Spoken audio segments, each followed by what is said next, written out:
الحمد لله رب العالمين والعاقبة للمتقين والصلاة والسلام على رسوله سيد المرسلين رحمة للعالمين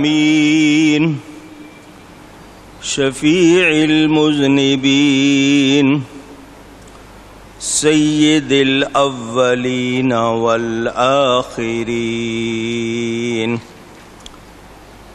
سيدنا ومولانا محمد رسول رب العالمين وعلى آله وصحبه أجمعين. أما بعد فأعوذ بالله من الشيطان الرجيم. بسم الله الرحمن الرحيم.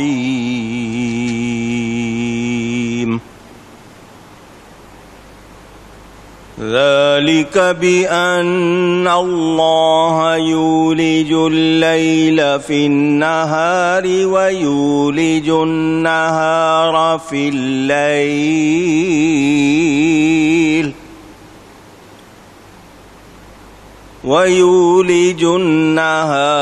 في الليل وأن الله سميع بصير. ذلك بأن الله هو الحق وأن ما يدعون من دونه هو الباطل وأن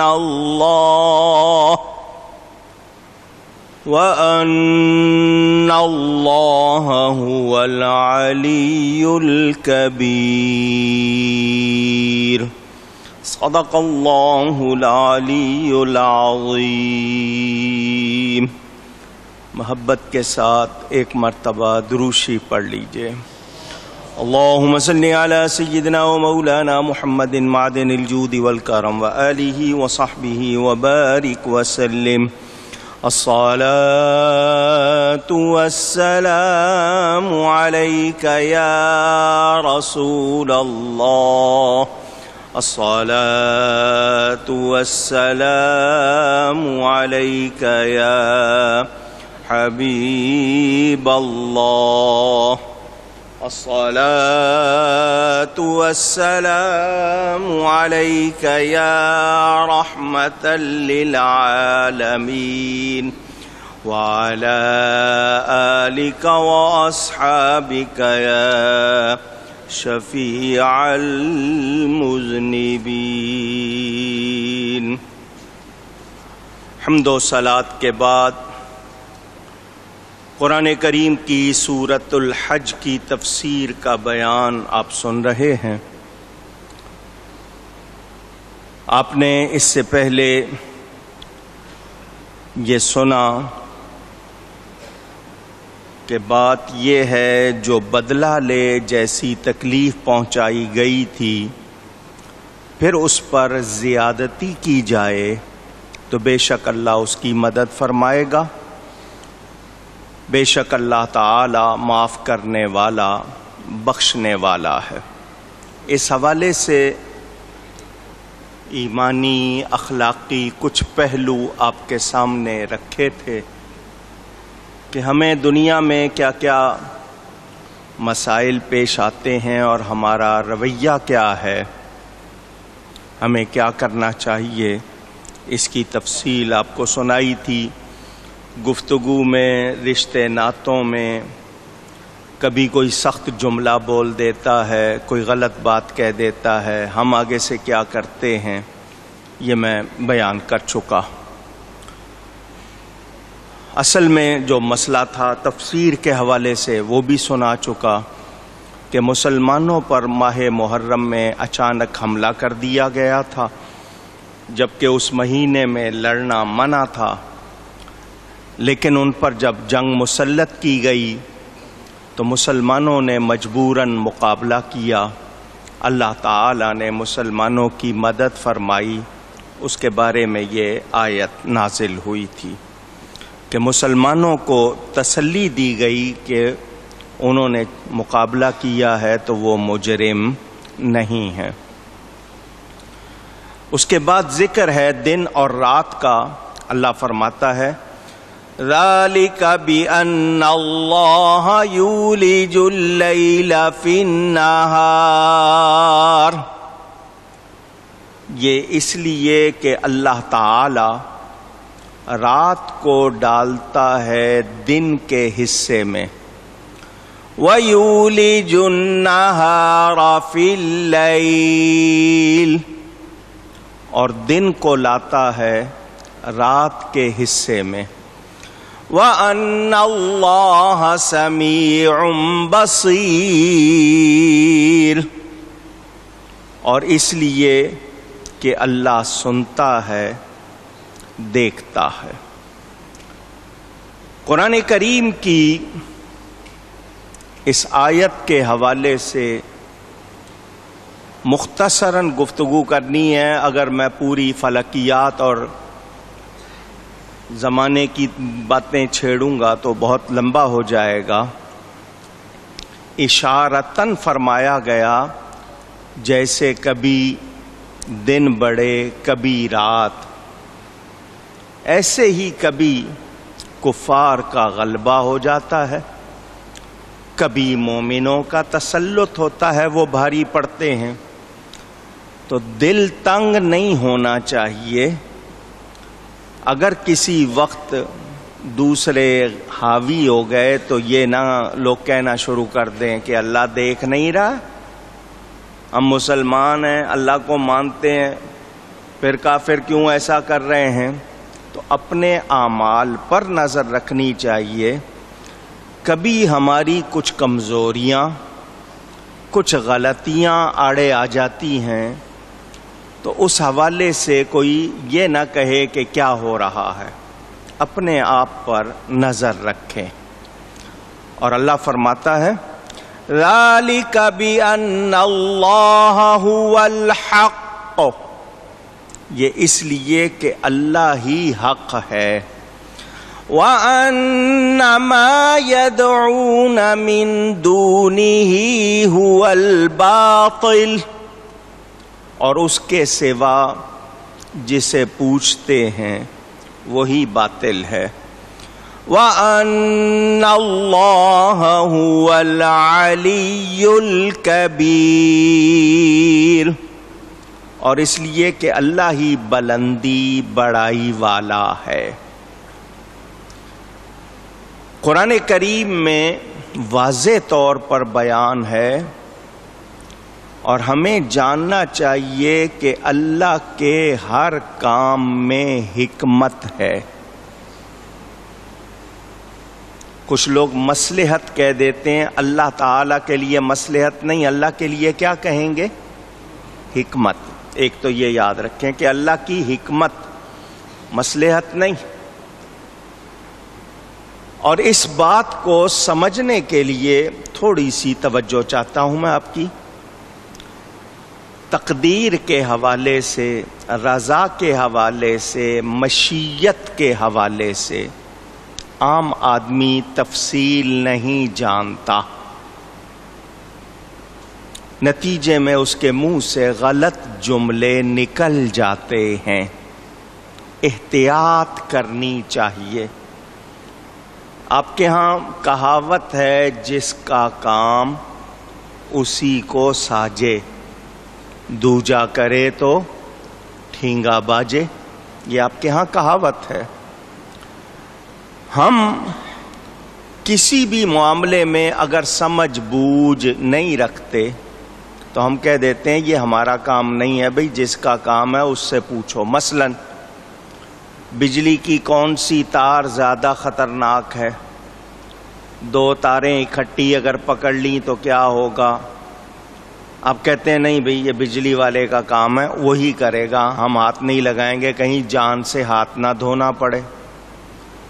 دوائیں بازار میں ملتی ہیں، جتنی بھی آپ کی میڈیسن فارمیسیز شاپس ہیں، پین کلر بھی ہے، درد کو کاٹنے کی دوا، بخار کی دوائیں، طرح طرح کی دوائیں بازار میں مل رہی ہیں۔ ڈوز کتنی مقدار، آدھی گولی لینی ہے، پوری لینی ہے، خالی پیٹ لینی ہے، کون سی لینی ہے، کون سی نہیں لینی، اگر آپ خود جا کر لے لیں تو آپ یہی کہیں گے کہ نہیں خطرہ ہے، نقصان ہو سکتا ہے، ڈاکٹر سے پوچھتے ہیں۔ تو جس فیلڈ میں، جس شعبے میں، جس معاملے میں کوئی ماہر ہوتا ہے اس کی رائے لیتے۔ دین کے معاملے میں ہم سارے کیوں مجتہد، عالم، مفتی اور پتہ نہیں کیا کیا بن جاتے ہیں؟ نہیں بھئی یوں۔ تو جب آپ دین نہیں جانتے تو کسی دین کو سمجھنے والے سے پہلے سمجھیں، سمجھ کر پھر بات کریں گے تو وہ درست ہوگی۔ اپنی طرف سے یہ عجیب مزاج ہے کہ ہر شخص دین میں رائے دینا چاہتا ہے۔ قرآن کی تفسیر اپنی رائے سے کرنا، اس کی اجازت اور گنجائش اونچی کہیے نہیں، لیکن ٹیلی ویژن ہو، ریڈیو ہو، اخبارات ہو، بھرے ہوئے، جس کا دل چاہ رہا ہے بول رہا ہے، کوئی پوچھنے والا نہیں ہے، کوئی لگام دینے والا نہیں ہے۔ لوگ جو جانتے ہیں اعتراض کرتے ہیں، مگر ان کی آواز صدا بصہرا ثابت ہوتی ہے، کیونکہ وہ جہاں تک پہنچنی ہے وہاں پہنچتی نہیں ہے۔ اور عام لوگوں سے کہا جائے تو وہ کہتے ہیں جی ہمیں کیا پتا، ہم کیا جانیں۔ ان کا اپنا معاملہ ہو تو بہت کرتے، ایمان کو اہمیت نہیں دیتے۔ اس کا نتیجہ یہ ہے کہ لوگ بے لگام ہو گئے۔ میں نے آپ کو یہ بتایا تھا کہ بری نیت سے قرآن پڑھنا کفر ہے۔ بری نیت سے قرآن پڑھنا کفر ہے۔ پڑھ رہے ہیں آپ قرآن، نیت بری ہے، نتیجہ کیا نکلے گا؟ اسی طرح قرآن پڑھ کر غلط ترجمہ کرنا، غلط تفسیر کرنا، جتنے لوگ سنیں گے، اگر آپ لکھ رہے ہیں جتنے لوگ پڑھیں گے، ان کا وبال، جب آپ ان کو گمراہ کر رہے ہیں تو وبال، ذمہ داری، نتیجہ کیا ہوگا؟ معاشرہ بگڑے گا، برائیاں ہوں گی، ایمان کے بارے میں، اخلاق کے بارے میں کتنا سخت مسئلہ ہے، لیکن پرواہ کوئی نہیں کر رہا۔ تو ہم اس حوالے سے اگر ہوش میں نہیں آئیں گے تو ہمیں بہت نقصان ہوگا۔ قرآن کہتا ہے وَلَا يَرْضَى لِعِبَادِهِ الْكُفْرَ، اللہ ہرگز اس بات کو پسند نہیں کرتا کہ اس کے بندے کفر کریں۔ اگر بندے کفر کرتے ہیں تو یہ اللہ کی رضا، اونچی کہیں ذرا اور زور سے، یہاں آیا ہے لفظ رضا کا۔ رضا اور چیز ہے، مشیت اونچی کہیں۔ اب میں اس کو سمجھا دیتا ہوں۔ اللہ تعالی کے لیے کسی عیب، نقص، خامی، کمزوری کا سوچنا بھی ہمارے ایمان کو ضائع کر دے گا۔ ہم اللہ کے لیے کوئی عیب، کوئی نقص سوچ بھی اونچی کہیے نہیں سکتے. جنہوں نے سوچنا ہی نہیں، لکھ دیا اور کہہ دیا، ان کا انجام کیا ہوگا. مثلا جنہوں نے یہ لکھ دیا کہ اللہ جھوٹ بول سکتا ہے، تو اندازہ کریں کتنی جرأت کی انہوں نے. بظاہر وہ یہ سمجھ رہے ہوں گے جیسے پتہ نہیں انہوں نے کیا کر لیا، لیکن انہوں نے اپنا بھی اور لکھ کر دوسروں کا بھی کتنا نقصان کیا انہیں اندازہ نہیں. تو ہم یہ جان لیں کہ اللہ کے لیے کوئی عیب سوچا بھی نہیں جا سکتا، کوئی گنجائش نہیں. اللہ تعالی جو چاہتا ہے کرتا ہے، کوئی روکنے ٹوکنے والا ہے نہیں. اب دھیان دیجئے گا، میں سمجھا دوں. پھول کس نے بنائے؟ آواز آئے؟ اللہ تعالی نے. کانٹے کس نے بنائے؟ اللہ تعالی نے.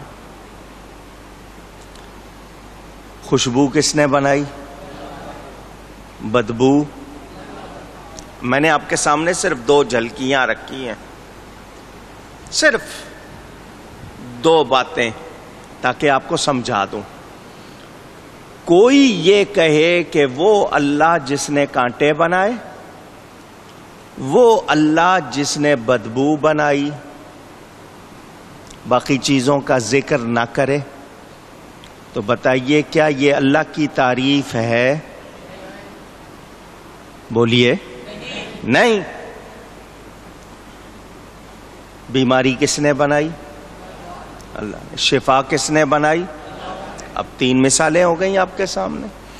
کوئی یہ کہے کہ وہ اللہ کو پہچانو، وہ اللہ جس نے بیماری بنائی، تو کیا یہ اللہ کی تعریف ہوگی؟ اونچی. دھیان دینا اس پہ، یہیں آپ کو سمجھ آ جائے گی.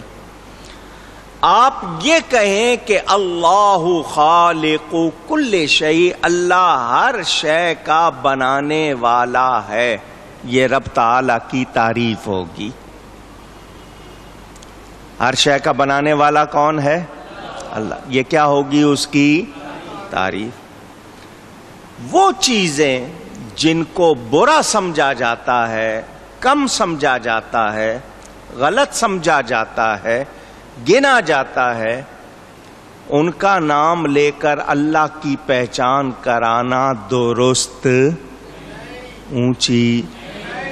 دھیان دینا، دھیان. میں نے کہا نا، سب چیزوں کے لیے کہیں کہ سب کچھ اللہ نے بنایا، یہ اس کی تعریف.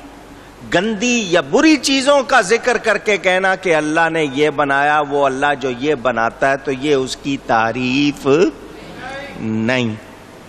علماء لکھتے ہیں کہ کیا اس کو اللہ کی مخلوق میں کچھ اور نظر نہیں آیا؟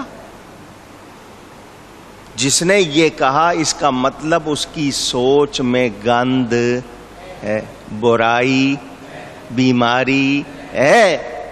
تو ایسے بندے کو سزا دی جائے گی یا نہیں دی جائے گی؟ اس کے ایمان کی حالت درست نہیں. جو یہ کہے کہ خنزیر کو بھی اللہ نے بنایا، تو وہ اللہ کے لیے کہے کہ خنزیر کا بنانے والا اللہ تو یہی کہتا رہے، تو وہ کافر بھی ہوگا اور وہ شخص مجرم بھی ہوگا، کیونکہ اس کو اور پوری مخلوق میں کوئی چیز نظر نہیں آئی. اس نے صرف ایک چیز کا نام لے کر، جس کو گندا یا برا کہا جاتا ہے، اس کا ذکر کر کے کہا، تو یہ اللہ کی تعریف نہیں بلکہ ہوگی برائی. تو ایسا شخص ایمان سے بھی جائے گا، سزا کا بھی مستحق ہوگا.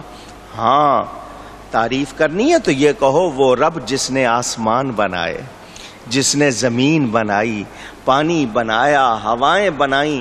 اچھی چیز کا نام لینا ہے تو کہو، تو وہ بات اچھی ہوگی. اور اگر کسی ایک چیز کا نام لینا ہے تو یہ کیوں نہیں کہتے کہ وہ اللہ جس نے مصطفیٰ کو بنایا. اللہ اکبر یا رسول. سمجھ آ رہی ہے بات؟ تو جس نے اللہ کے لیے غلط لفظ بولے، کیا اللہ کو پسند آئیں گے؟ میں اور آسان کر دوں، کوئی آپ کا تعارف کروائے، آپ جتنے بیٹھے ہیں کسی ایک آدمی کا کوئی تعارف کروائے، یہ وہ صاحب ہیں جو ایسا ایسا کرتے ہیں اور کسی اچھی بات کا ذکر نہ کرے، آپ کو وہ تعارف اچھا لگے گا؟ اونچی کہیے، بھلے سے وہ آپ کرتے ہوں مگر آپ کو وہ تعارف پسند نہیں ہوگا۔ بھئی میرے اندر تم نے یہی ایک بات دیکھی اور کوئی بات نظر نہیں آئی؟ تو جب آپ کو اپنے لیے اگر کوئی بات ہے بھی اس کا ذکر پسند نہیں ہے تو رب تعالیٰ میں تو برائی ہے نہیں، کوئی ناپاکی کا تصور نہیں ہے، کسی خرابی کا تصور نہیں ہے، اس کے لیے غلط بات کرے تو کیا اللہ کو پسند آئے گا؟ نہیں۔ ایک یہ مسئلہ حل ہو گیا، رضا کو آپ نے سمجھ لیا، اب مشیت کو سمجھے۔ پھول رب نے بنایا ہے تو کانٹے بھی رب نے، یہ مشیت ہے۔ کیا ہے؟ اب کانٹوں کے کتنے فائدے ہیں؟ میں عام آدمی سے ہی پوچھ لوں تو وہ کہے گا کہ اگر پھول کے ساتھ کانٹے نہ ہوتے تو پھول کا تو حشر کر دیتے لوگ۔ اب ہاتھ لگاتے ہوئے احتیاط کرنی ہے، اس میں 50 فائدے ہیں۔ وہ لوگ اپنی اپنی سوچ کے مطابق، کیونکہ اللہ نے کوئی چیز بیکار نہیں بنائی، بغیر فائدے کے کوئی چیز نہیں، بھلے ہمیں سمجھ آئے یا نہ آئے۔ تو میں کسی سے پوچھوں کہ یہ بدبو اور خوشبو، تو وہ اپنے طور پر جو بیان کرنا چاہے گا کرے گا۔ تو اللہ تعالی کی مشیت کو سمجھنا ہے کہ اس نے کائنات میں یہ ساری چیزیں بنائیں، کچھ اس میں ایسی ہیں جن سے ہم راحت پاتے ہیں، کچھ چیزیں ہمیں تکلیف پہنچاتی ہیں، ہمیں دونوں کو دیکھ کر سمجھنا ہوگا۔ اللہ تعالیٰ نے صرف بنائی نہیں، مجھے اور آپ کو قرآن بھی دیا ہے، نبی بھی بھیجا ہے، رہنمائی بھی کی ہے، بتا دیا ہے